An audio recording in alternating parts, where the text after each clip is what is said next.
yourself. And Eniye, did you want to just tell the audience what you used to say at the time?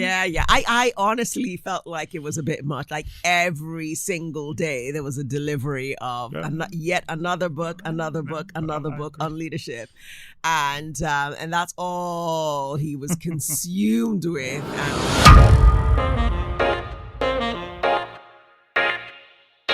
Welcome to Business Leaders Coach, where we educate, equip, enable, and empower you to become the best leader that you can be. My name is Toye and Eniye. I'm the founder of Business Leaders Coach, and today is a special episode. In fact, it's the beginning of special episodes, as I'm joined by someone who has been on this leadership journey with me for years, and that's my wife, Eniye. Hello, everyone. It's nice to be here. Yeah, I'm really excited to have Eniye join us for this second season. I've had about 50 episodes so far. They've all been solo, and maybe some of you have been bored just listening to myself. And so I thought, you know what, why don't we do this together, Eniye, since this is a topic that obviously is important to the two of us. Just a bit of background about Eniye. She's a leadership coach, focuses on self-awareness, and has obviously brought me to a lot of awareness. And so we're going to be spending time just in these episodes talking through different topics. Obviously, our target audience are founders, CEOs, and senior leaders. And today, the topic is all about why leadership matters. But first of all, Eniye, just want to share a bit about yourself? Yes. So, hi, everyone. It's nice to be here. Thank you for having me on today. I know you've been trying for a long time to get me onto this. That is right. And I don't know why it's not. I've been very resistant and doing other things. But it's great to join you in this new series. So, why is leadership important, and what's my relationship, I suppose, and journey on leadership? So, I suppose I would say that my journey of leadership began, sort of when I worked in an organization and, was made a leader. So I was starting with managing people and then going into leadership roles, leading whole departments, overseeing different functions, and all the way to present day now coaching and mentoring leaders. But I think, on that topic of why leadership is important, I remember the first time that I really understood about the heart of leadership was, I think it was around 2007, when I worked for a leadership development organization. And their aim was to recruit and train leaders to serve in challenging urban schools. So it was, sort of under the education sector. And one of the things that really stood out to me is they were looking for leaders, not leaders who were interested in title or position or career development, but at the core of their recruitment process was looking for leaders with a moral purpose. And I'm sure we'll talk a bit more about that, but that really stood out to me because in a way, what they were doing was kind of weeding out people who came with an ulterior motive. So we'll talk a bit more about that. But I think at the core, I realized that actually leadership is so much more than just title and position. And it's leadership from the inside out. We have a friend who talks about that. Absolutely. Yes. Shout out to Obi. So what about you? What's your journey of leadership? I know you're going to bring something up here, but I'm going to take a risk and ask you, what's your journey of leadership? Yes. I mean, so my journey of really realizing the importance of leadership starts, I think it's 2000, maybe 2001.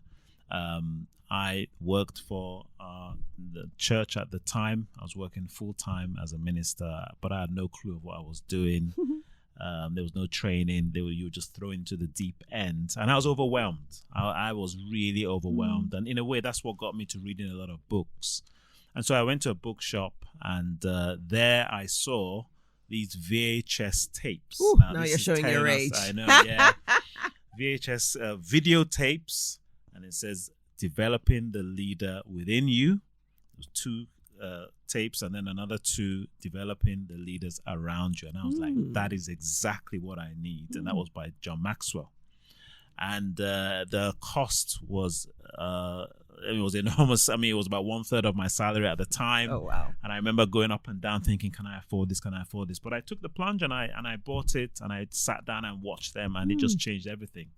Because anybody who knows about John Maxwell says one of his famous sayings, everything rises and falls on leadership. And that gave me insight into why I wasn't effective, why I wasn't making things happen, but also the impact that lack of good leadership has on any organization. And right from there, I was sold.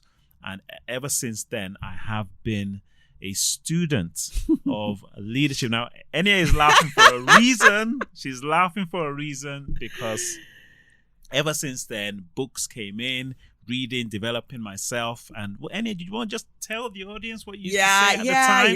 Yeah. I honestly felt like it was a bit much. Like every single day, there was a delivery of yet another book on leadership.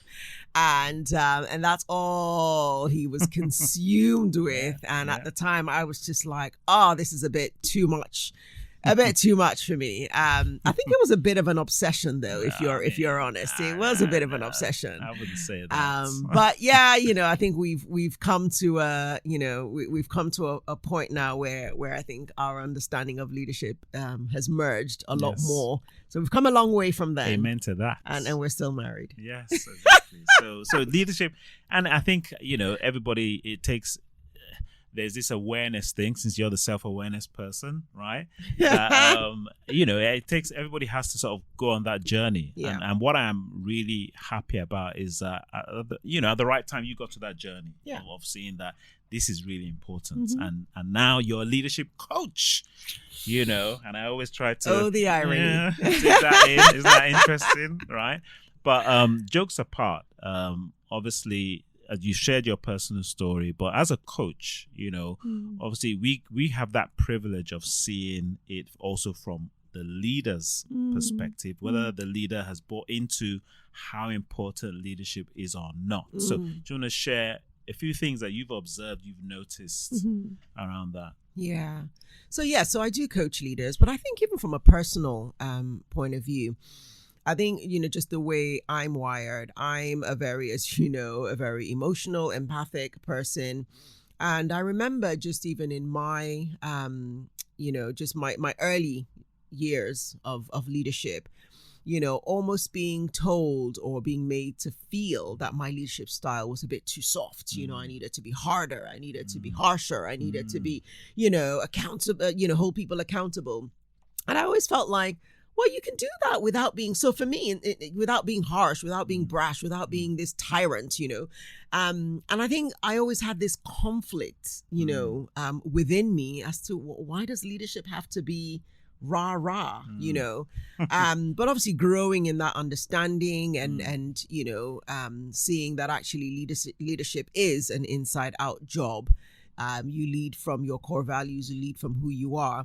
And to working with many, many leaders across different sectors, the story is the same. There is always this conflict. Either leaders feel like they have to be, a certain type of alpha male or alpha female, or the ones who are not feel guilty, about their leadership style. And so, I've had to work with a lot of leaders to embrace their empathic leadership style, or even bring to awareness those who think that their brash style is getting results, and and just even to do that deep introspection as to what is driving that brashness. And when they come to that realization, it really is a game changer. To seeing not just themselves or their particular ambitions, but to seeing the people around them. That leadership is really around developing the people, taking people along with you, not being this kind of crack the whip type of person, or, just focused on profits and profit margins and shareholders and all that sort of thing, which sometimes, has been the case where that's subconsciously what's driving a lot of leadership styles. Things like fear and, insecurity as well. A lot comes out, but I think once leaders become aware of, the subconscious, then, they operate differently. So what's your perspective on this? Yeah. I think, first of all, obviously working with other leaders, I think the first thing that you come to notice, it doesn't really matter the level of the leader. It could be senior leader, and we have all these titles, but a lot of times people don't even know what they're doing. Yeah. And what I have found is that sometimes the more senior the title, the less they even know. And that's kind of dangerous, because they do more damage. And that's, again, this is some of the reasons why this topic about leadership matters. Just as you said, people, for instance, won't realize that as they grow in their leadership, they can't just operate from their personality type.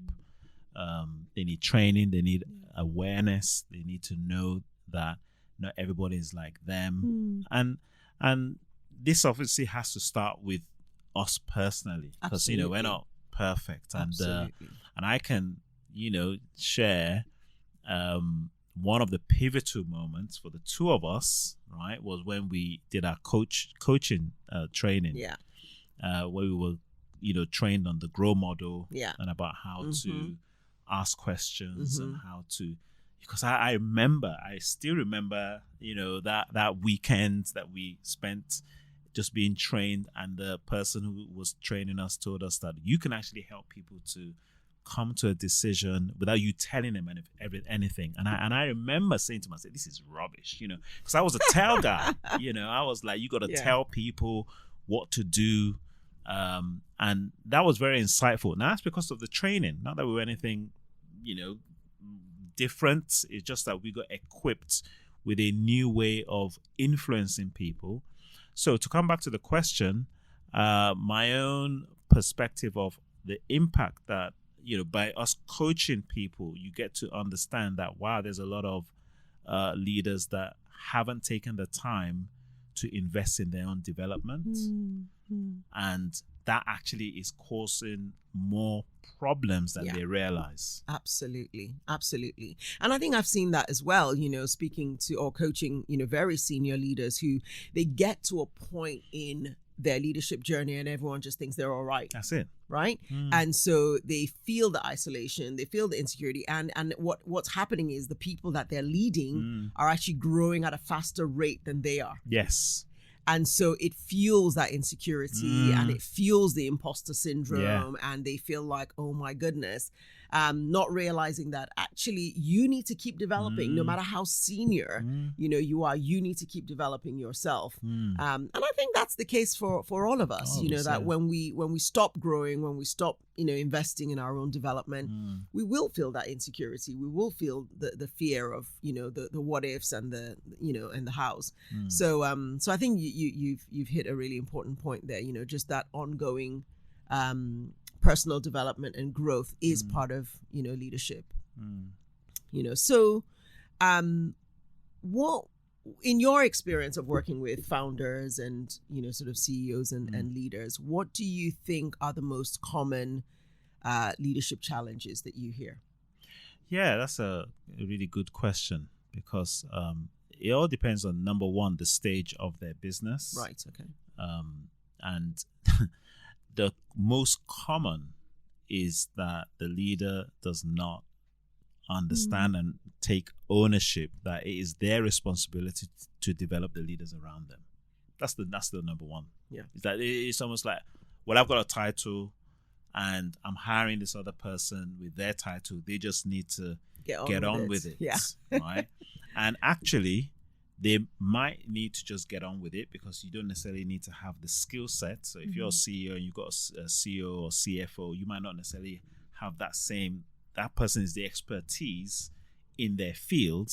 But what the missing piece is the leadership element. Like, so that CFO is leading a department, and so your responsibility as a leader is to equip them with the know-how of how to deal with the people side. And that's the part that typically is missing, which is that the leadership competencies and skills are different from being able to do the job, the individual contributor part of the job, or the expertise part. And that's the biggest area of challenge that most leaders face. And then also it depends on the stage of their business. So if it's a startup, that's a different kind of phase where you're still maybe doing a lot of the work of getting the revenue in. And then if it gets to another stage where we call the builder, where you're now building a team, that's team building skills. That's a different skill set. And then if you get to the next stage, which is what we're calling the achiever, where you've now got direct reports that have direct reports.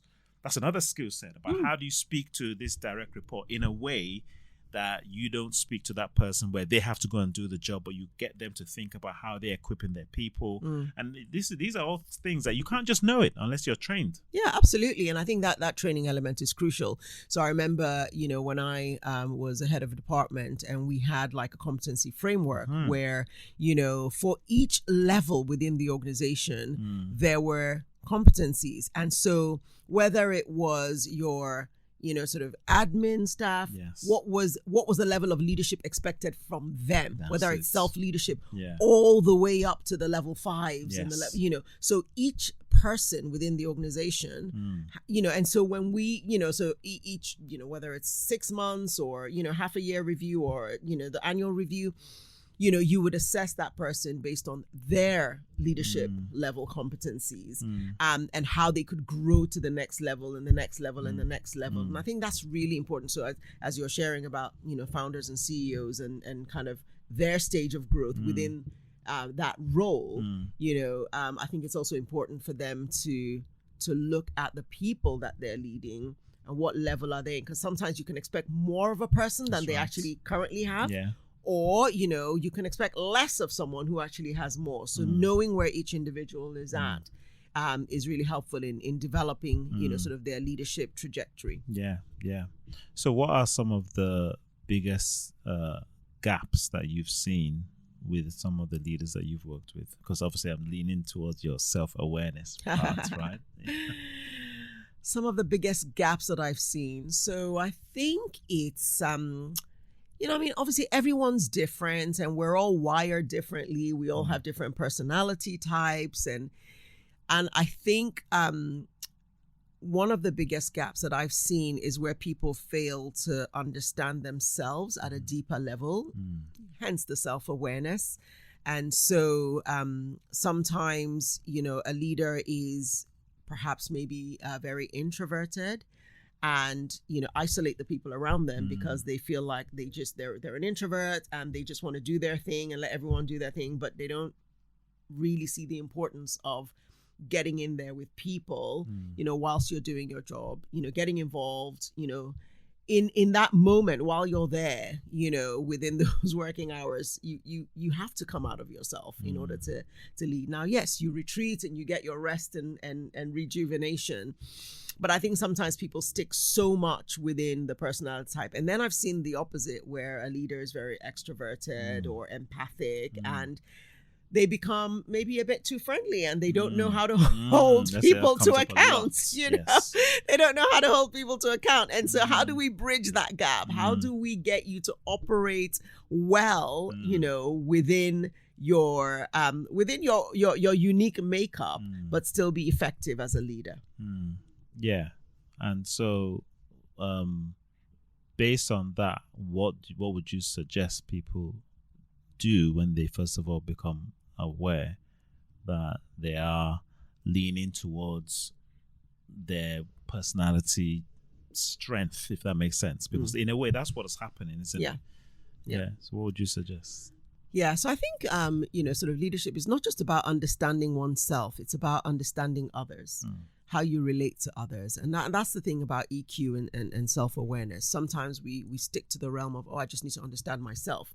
But it's actually how you understand yourself, but in relation to others, how we relate and work and love, others. And so I think, one of the first things that I do, when I work with leaders is, sort of getting them to do that self-assessment, that introspection, and then, but also getting them to look at those around them. So sometimes what I would do with a leader is to say, okay, who are those in your team? And I've done exercises where they get to, assess their relationship with each individual, within their team. That way they actually get to see patterns. Oh, okay, my relationship with this person is like this because I relate to them like this and their personality is like that. And then we can bridge the gap. So, I think that's very important work, for leaders to do. And then obviously providing them with the resources and, the toolkits, that they need. I call it the bag of tricks and, to bridge that gap. So that's what I would do. So, so what about you? What are the some of the frustrations that leaders at the top face, and what do you think the key to changing that is? Again, similar thing. A few things that people typically say is, how do I motivate my people? They're not engaged. Some of the frustrations is, how do we get people to use their own initiative? How do I know what's really going on? And so it's frustrating on their side, but what they don't realize is that a lot of times they're the ones that create that environment. Motivation normally, based on what we now know, this is partly the reason why when I'm working with leaders, one of the first things is, what's your vision? What's your purpose? And if it's an organization, is there clarity around the vision and purpose of this organization? Right. And that's the first sort of area, because if you want people to use their own initiative, then they need to know where they're going and need to be inspiring. Yeah. Another area is developing the core values of the organization, because by doing that, not only would you be able to attract the right people into the organization because you know what you stand for, but also you are also trying to create a culture where this is how we all behave. That you create a compass, right? That directs everyone. Exactly. So those are the solutions to the frustration. But a lot of times, what we see overall is people would have these events where they talk about their vision statement and core values, away day, have that all nicely on PowerPoints and everything, and then they come back and then they just put it in the drawer. Back to business as exactly. And that's partly the reason why coaching is essential, because coaching can keep that conversation going. Yeah, the accountability. The accountability part, But those are some of the frustrations that I see typically on a regular basis. But also just coming back to what you were talking about, people's strengths, because as you were talking, I was reminded that the two of us, and we've done something called Tetramap. Some of you might know Tetramap is like a personality communication profiling thing. I met many years ago, and I've always shared this when I've trained this, that my wife and I went away on a holiday, in a hotel with. Well, it was a week. It was supposed to be a weekend away. Supposed to be a weekend. Well, I thought would be a romantic weekend away. But I went with the flip chart. Yeah. I was conned. We went with the flip chart and markers, and the whole idea was for us to go through Tetramap, which is a way of, as I said, what would you say is more of a communication preference, as more like a personality profile. Kind of, And we found, we were both almost like, we don't use the word opposites, but definitely our strengths were in the different boxes. And we do tend to come out at the opposite end of the spectrums in most personality profiles. We do come at the extreme ends. Yeah, and just like what you were saying, that so it's more of drawing into the middle. Yeah.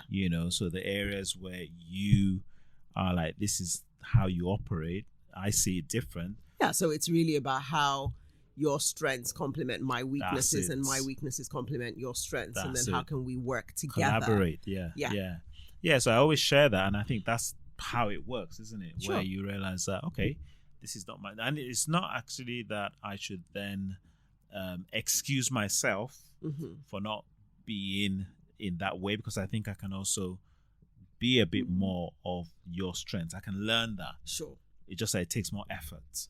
And we tend to stay within our comfort zones. But I think that's what brings about conflict, whether in marriage or within organizations, is where we try and stay within our comfort zone. We feel frustrated, with the other person. I think of the times when I feel frustrated. Why can't you do this? Or you might feel frustrated with me. Why can't you?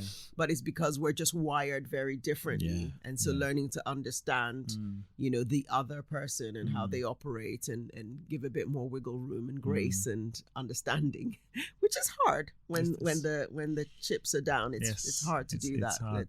So. Could be, yes. Yeah. All right. All right. Well, this is our first episode together. And so do you want to just give a bit of a flavor of what other listeners can expect from you moving forward? Ooh.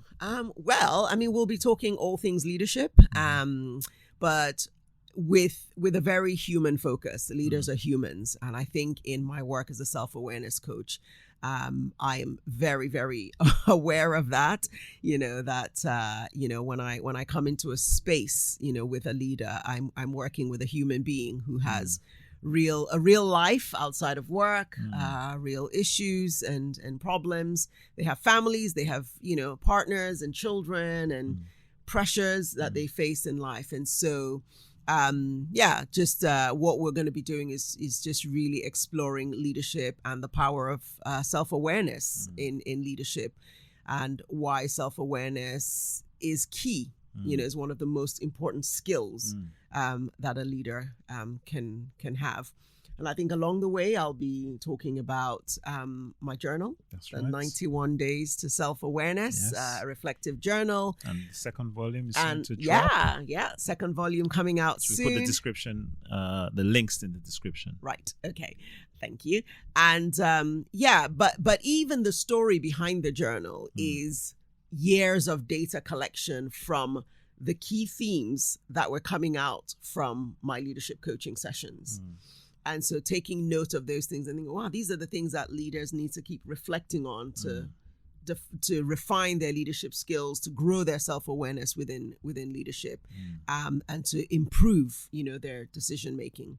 So we'll be talking a lot more about that in coming episodes, and I look forward to it. And you? Yeah, well, I've got my ebook dropping soon, the 5 Daily Habits. Where you can be productive every day. It's just dealing with this VUCA world that we're in. I've been working on that for a number of years now. And other things that I'm sure that we'll be talking about is this whole development plan that each leader should have, knowing where they are and how to then navigate into that next sort of season, and the competencies and the character qualities that they need to have. Obviously, we're going to be having some guests, and we'll be interviewing different people that will help us as well on this. But it's looked like a great season to look forward to, all things leadership. And so if you do have any questions, please drop them in the comments. We'll be using some of that as well to shape subsequent episodes moving forward. But for now, from myself and from Eniye, do you want to say last few words? Thank you for your time. Thank you for joining us today. And we look forward to engaging with you as the season progresses. Take care. All right. Toye and Eniye. All right. For Business Leaders Coach, wish you all the best. Take care. Take care. Bye-bye.